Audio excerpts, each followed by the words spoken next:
हम आधुनिकता की चादर ओढ़ते जा रहे हैं, वैसे वैसे हमारे मन से मानवता खत्म सी होती जा रही है। इसके लिए कहीं ना कहीं आधुनिक मानसिकता और पाश्चात्य सोच विचार का भी असर है, जो हमारे मन में पेट जमाता जा रहा है। ऐसा ही कुछ आलोट के ग्राम धुरिया में देखने को मिला, जहां एक मां ने अपने दिल के टुकड़े को रोड के किनारे झाड़ियों में फेंक दिया। कल्पना से परे है कि एक मां जिसने 9 महीने बच्चे को अपनी गोद में रखा और जन्म के 5-6 घंटे के बाद ही उसे अपने आप से अलग कर दिया। ना सिर्फ अलग कर दिया बल्कि उसे मरने के लिए झाड़ियों में फेंक दिया। लेकिन कहते हैं ना, जाको राखे साइयां मार सके ना कोई। ये कहावत इस बच्चे के लिए चरितार्थ हो गई। राहगीरों ने उसे बचा लिया।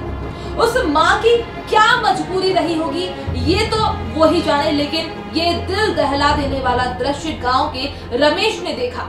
जब बच्चे के रोने की आवाज उसके कानों में पड़ी तो उसने झाड़ी में जाकर देखा और तुरंत गांव वालों और पुलिस को इसकी सूचना दी।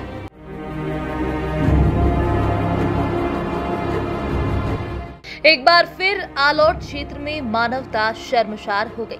किसी अज्ञात ने आलोट थाना क्षेत्र के अंतर्गत ग्राम धुरिया में शिप्रा नदी के किनारे रोड किनारे झाड़ियों में नवजात बच्चे को लावारिस हालत में छोड़ दिया।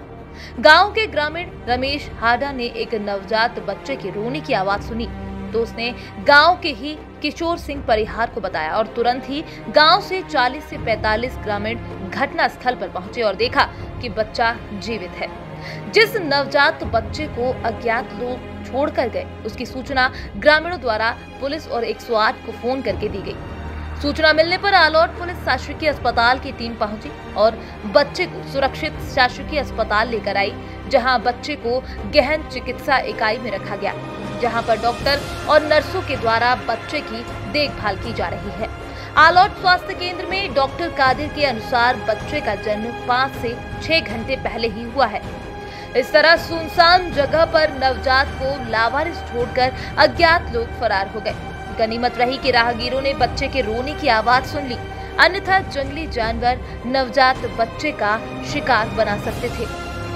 वहीं आलोट थाना पुलिस ने नवजात के परिजनों की तलाश शुरू कर दी है। लगभग मेरे पास फोन आया कि अपने गांव के पास एक खड्डे में 500 मीटर दूर पर एक बालक रोता हुआ पड़ा है। तो ये रमेश गया था उधर, इसकी गाय गुम हो गई थी तो ढूंढने के लिए। तो ये वहाँ बच्चा रो रहा था, ये घबरा गया तो गांव में आके आया वापस और हम 4-5 जने साथ में गए वहाँ पर। तो बच्चा रो रहा वहाँ पे जीवित।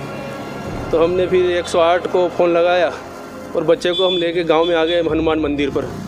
वहाँ एम्बुलेंस आई तो बच्चे को लेकर साथ में हम शासकीय अस्पताल लेकर आए।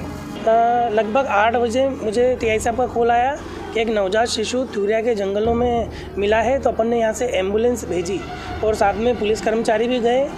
उनके सपोर्ट से, सहयोग से उस बच्चे को यहाँ लाया गया, जिसकी कंडीशन तो अपन अच्छे से नहीं कह सकते कि बढ़िया थी, क्योंकि SpO2 उसका बहुत ही कम आ रहा था, पूरा ठंडा हुआ बच्चा था और उसकी जो नाड़ी रहती है वो भी बहुत स्लो थी।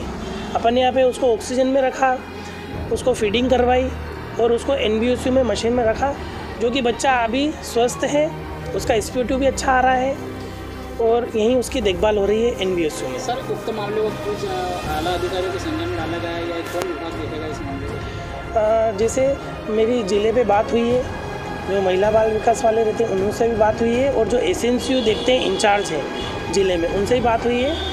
तो वहाँ पे सर से जो मेरी बात हुई है, उन्होंने कहा है कि अगर बच्चा स्टेबल है और बच्चा ठीक है तो हम यहाँ पे जो शिशु पोषण के लिए जो अधिकारी की टीम रहती है, हम उनको जिले से भेजेंगे आपके आलोट में और उसका परीक्षण होगा।